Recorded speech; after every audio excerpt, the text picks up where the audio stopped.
já bych rád zde uvítal dalšího hosta koncertu.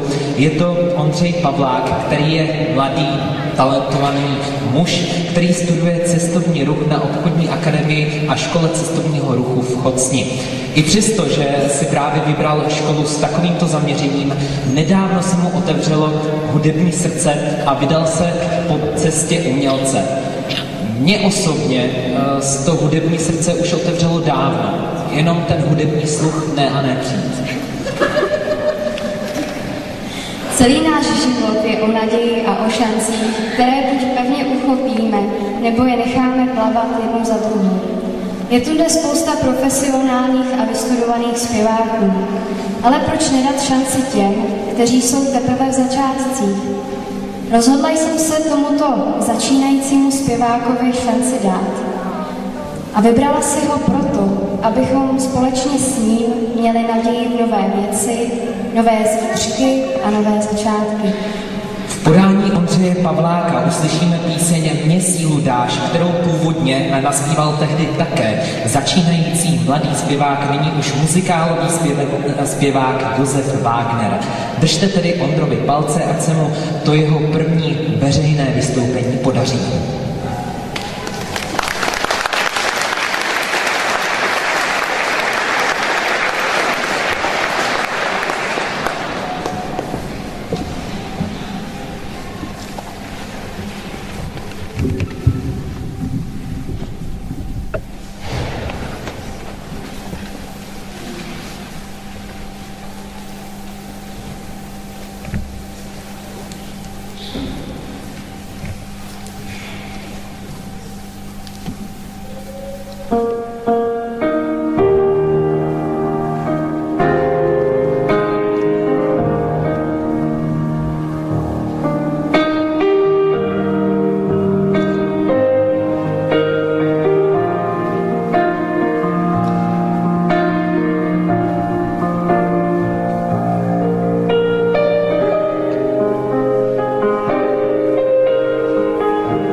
Sílu dáš víc než kdy měl.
Ondřej, jestli se za námi vrátí na chvilku.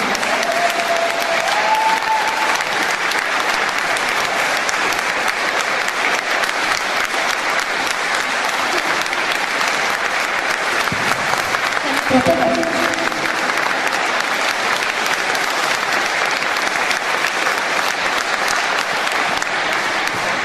Vůbec netušíte, jakou měl obrovskou trému, aby zaspíval píseň skvěle a jak poctivě na tento svůj koncert cvičil. Já si myslím, že Ondra to zvládl naprosto bravurně a zaslouží si od vás ještě jeden velký potlesk.